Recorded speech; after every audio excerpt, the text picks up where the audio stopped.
As a kid, I loved to draw cities of the future that were in the sky with gardens and homes far above the ground.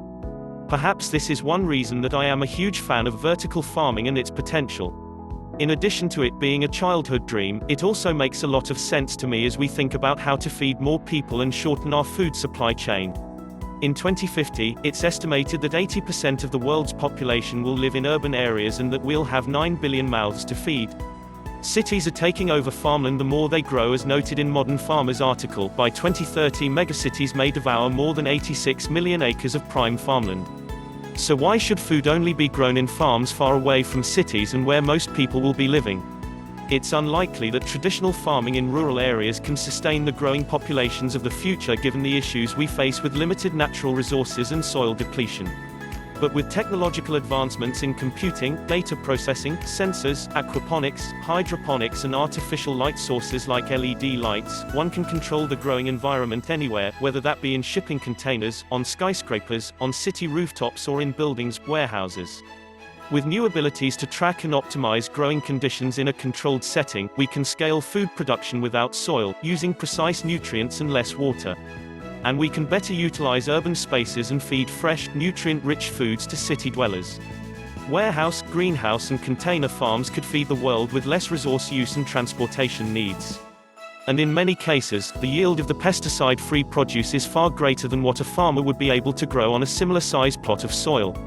Dr. Gary Stutt, a horticulturist and university professor, who worked at NASA for several years on a program focused on growing crops in space, said in his interview with Ag Funder that the controlled environment growing resulted in 4 to 5 times the world record for field yields of wheat, twice the world record field yields for potatoes in 2/3 of the time.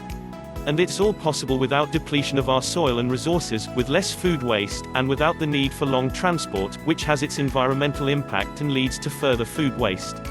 With a controlled environment, vertical or not, you also reduce the need for pesticides and chemicals that can have downstream health impacts on those near traditional farms. The pros: good and green use of urban space, sometimes shorter distance to food, fresher food for cities, less depletion of soil, precision and optimized yields, less need for pesticides and fertilizers. The cons: currently, vertical farming is only cost and energy efficient for lower calorie foods like herbs, berries and lettuces. I believe that it's just a matter of time, innovation and creativity before that will change. Also, peri-urban horizontal greenhouse CEA, which uses natural light in addition to artificial light, could, in combination with urban vertical farms, meet our food supply needs efficiently. My belief is even if vertical farming is only a solution for certain crops, it's still a huge win and could transform how cities get a portion of their food supply. Some of the players in the space: AeroFarms, Bowery, Bright Farms, Edenworks, Freight Farms, Fresh Box Farms, Gotham Greens, Local Roots, Lufa Farms, Plenty Square Roots, Urban Produce and so on. Advantages of vertical farming: vertical farming has many advantages, such as that it allows maximum crop yield. This means that vertical farming can allow crops to be grown at all times throughout the year, as it is not weather dependent. It can also be grown throughout the entire day and night, as it uses LED lights, since photosynthesis can occur at all times. Another advantage is that it reduces transportation costs, as it will be cheaper for transportation since you can build vertical farms in cities, so you don't need to import the crops from other regions. It is eco-friendly, as decreased need for transportation means less pollution. Another advantage is that it uses very minimal water. Since the water is used in a controlled manner, water losses are very minimal. Vertical farming only uses 10% of the amount of water that traditional farming methods use. The water from transpiration is also reused, so most of it doesn't get wasted. Also, currently 70% of all accessible potable water is used for agriculture. This can be decreased using vertical farming. Another advantage of vertical farming is the area required to grow crops, plants. The land is much less than when using traditional farming methods, since vertical farms can be expanded upwards. Vertical farming also grows food organically, since no pesticides will be required, as there are no pests to damage the crops. So it is healthier, safer and more eco-friendly. Finally, the price is another advantage of vertical farming. In the start, vertical farming may be very expensive, $100 million for a 60-hectare vertical farm, but after the first few years, it will become a cheaper form of farming. Also, the price for the crops, plants grown in vertical farms will also decrease. Disadvantages of vertical farming. There are also some disadvantages to vertical farming, such as that there will be fewer jobs as there is not a need for people transporting the crops.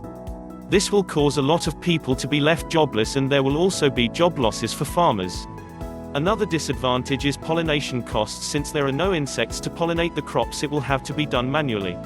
Wages will also be very high since pollination has to be done by hand. Finally, the dependence on technology is a big disadvantage to vertical farming. If a vertical farm loses power for one day, then it will be a big loss in production. Also, if the power stops, all the crops growing will die since they are dependent on the artificial atmosphere, which maintains a constant temperature of 40 degrees Celsius and constant humidity. Can vertical farming provide a sustainable source of food in metropolitan cities, in an eco-friendly way? Yes, I believe vertical farming is a great alternative to traditional farming methods and will immensely benefit us in the future. With a steadily increasing population, land scarcity is becoming more of an issue. Vertical farms are a creative technological advancement which allows us to grow a lot more food using less land. As urbanization is increasing, vertical farms will allow us to grow food within cities, and help to decrease transportation costs as well. This method can be used throughout the day, including the night, and also throughout the year.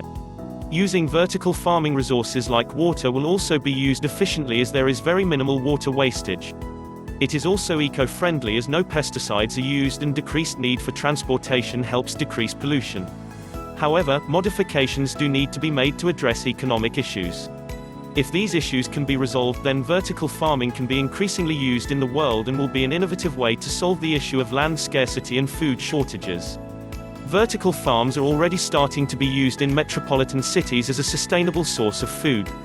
In Tokyo, Japan, following the 2011 earthquake and tsunami, Mr. Shimomura has converted a vacant semiconductor factory into the world's largest interior vertical farm.